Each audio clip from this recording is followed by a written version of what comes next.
एक प्यार, एक धोखा और एक ऐसी मौत जो पूरे देश को हिला के रख दे।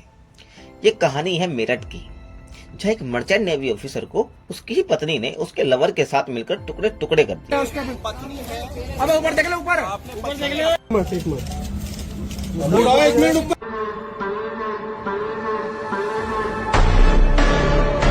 सौरभ राजपूत, एक 29 साल का young smart merchant navy officer. 2016 में उसने मुस्कान रस्तोगी से शादी की। शादी के बाद सौरभ ने अपनी हाई पेइंग जॉब तक छोड़ दी, सिर्फ इसलिए ताकि वो अपनी वाइफ के साथ ज्यादा वक्त बिता सके। उनकी एक छोटी सी बेटी भी हुई। जिंदगी परफेक्ट लग रही थी, लेकिन सच कुछ और ही था। मुस्कान का एक अफेयर चल रहा था अपने ही बचपन के दोस्त साहिल शुक्ला के साथ। 2019 में दोनों फिर से कांटेक्ट में हैं और धीरे धीरे मुस्कान अपने पति से दूर और साहिल के करीब होती गई। सौरभ को सब कुछ पता चल गया था, पर उसने डिवोर्स नहीं दिया, सिर्फ अपनी बेटी के लिए। 4 मार्च 2025 वो दिन जब इंसानियत ने शर्म से सर झुका लिया। मुस्कान और साहिल ने सौरभ के खिलाफ एक डरावना प्लान बनाया। अब ये प्लान क्या था?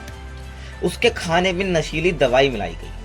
जैसे ही वो बेहोश हुआ, साहिल ने चाकू से सौरभ को बार बार मारा और मुस्कान वो सब देखकर भी सिर्फ साथ नहीं दे रही थी, मदद कर रही थी। बल्कि मर्डर के बाद दोनों ने सौरभ की बॉडी के टुकड़े किए, लगभग 15 टुकड़े करे। सभी बॉडी पार्ट्स को एक बड़े प्लास्टिक ड्रम में डाला और सीमेंट से भर दिया। उस ड्रम को अपने घर में ही छुपा दिया गया, इंदिरा नगर, मेरठ। सोचा था किसी को कुछ पता नहीं चलेगा, लेकिन कर्मा है, हर किसी को पकड़ता है। कुछ दिन बाद मुस्कान ने ड्रम को शिफ्ट करवाने के लिए कुछ मजदूर बुलाए। ड्रम बहुत हैवी था और एक अजीब सी बदबू आ रही थी। मजदूरों ने पुलिस को इन्फॉर्म करा।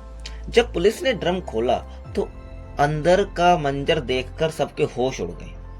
सीमेंट के अंदर था सौरभ राजपूत के टुकड़ों में कटा हुआ लाश। उसके बाद क्या? पुलिस ने मुस्कान और साहिल दोनों को पकड़ लिया।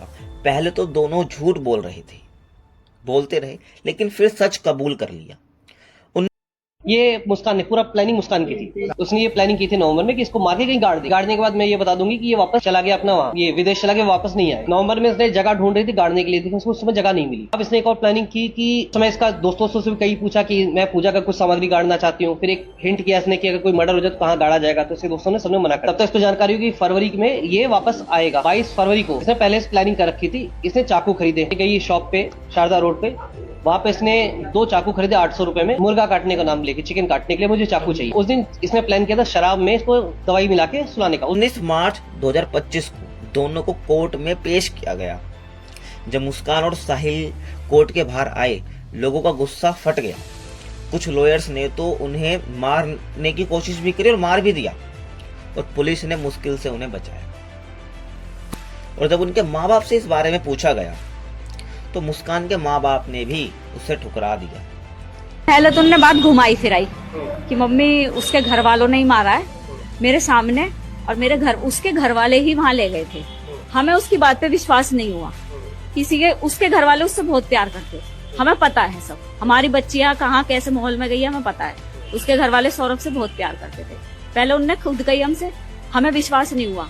हमने उससे बेटा बेटा करके हम उससे प्यार से बात कर रहे हैं। मैंने कहा बेटा सच बता दे, तू इतनी ऐसी बेवकूफ नहीं है कि तेरे सामने कोई तुझे मारेगा और तुझे कोई चीखेगा भी, तू आवाज नहीं देगी। तू 15 दिन से शिमला वगैरह में घूम रही है, तुझे जरा सा भी मौका नहीं मिला। तो कह रही नहीं, उसका जेठ जो है और जो उनके घर वाले थे वो मेरे आगे पीछे थे। तो मैंने कहा तू शोर मचा देती कि पब्लिक से हेल्प मांगती कि मेरे साथ ऐसे ऐसे हो रहा है। मैंने कहा नहीं शोभी, कुछ और बात है। जब हमने उसे खूब फोर्स करा तब उन्होंने बताया कि हाँ मैं नहीं मारती। उन्होंने कहा ये लड़की समाज के लायक ही नहीं है, हमारी लड़की ही बदतमीज है, इसे तो फांसी ही होनी चाहिए। पूरा देश हैरान है, एक बेटी, एक माँ, एक बीवी इतनी निर्दयी कैसे हो सकती है? क्योंकि ये माँ भी थी, एक बेटी भी थी और एक बीवी भी थी, तो कितनी निर्दयी कैसे हो सकती है? ये सिर्फ एक मर्डर नहीं था, ये था एक इंसान के विश्वास का कत्ल।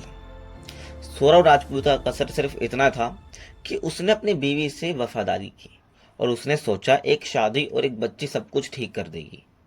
लेकिन कभी कभी दर्द सबक बन जाता है।